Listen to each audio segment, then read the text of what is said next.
মা আপনি ঘরে গিয়ে আরাম করেন, আমি খাবার রেডি করে ডেকে পাঠাচ্ছি। আচ্ছা।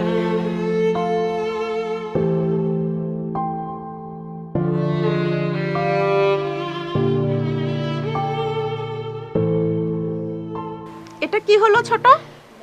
যা হলো ভালোই হলো, তোমারও ভালো হলো আমারও ভালো হলো।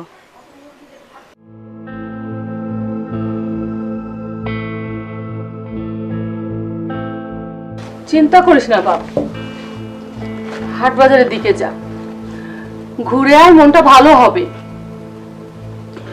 মা, রেহেনা তো এমন ছিল না, হঠাৎ চেঞ্জ হয়ে গেল কেন? ওর মাটা যত নষ্টের গোড়া, কোথায় মেয়েটাকে বোঝাবে, তা না করে উস্কিয়ে দিয়ে মেয়েটাকে ছাড়িয়ে নিয়ে গেল। তুই চিন্তা করিস না, আমি ঘটক সাহেবকে বলেছি সুন্দর একটা মেয়ে দেখার জন্য। মা, আমি তো বলেছি আমি বিয়ে করব না। তা বললে কি হয় বাবা?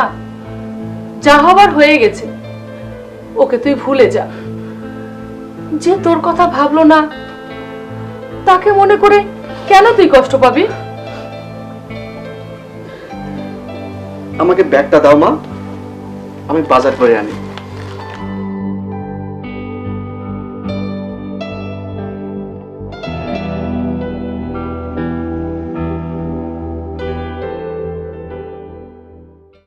শোন জাহিদ, তোর বোনকে যদি রাজি করতে পারিস তাহলে আমি তোর পুরাতন দেনা 5 লক্ষ টাকা সুদসহ মাফ করে দেব। আপনি উদার মনের মানুষ ব্যাপারী সাহেব। আরও আছে, বিয়ের খরচ বাবদ 2 লক্ষ টাকা দেব। আপনি মহৎ মানুষ ব্যাপারী সাহেব। আরও আছে, তোর ব্যবসা জোরদার করবার জন্য 3 লক্ষ টাকা দেব। 3 লক্ষ। ব্যাপারী সাহেব দয়ার সাগর। এবার বাড়িতে যা, বোনকে রাজি কর। যা। আমি এক্ষুনি যাচ্ছি ব্যাপারী সাহেব।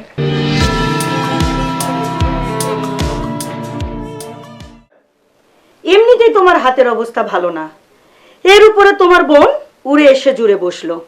এখন কি হবে?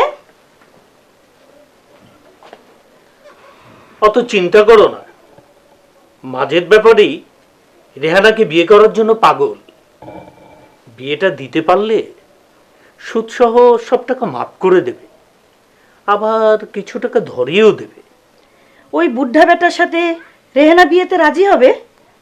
তাছাড়া শুনেছি ওর আগে আরো 2টা বউ পালিয়ে গেছে। তাতে কি হয়েছে, যেভাবে হোক রেহানাকে রাজি করাতেই হবে।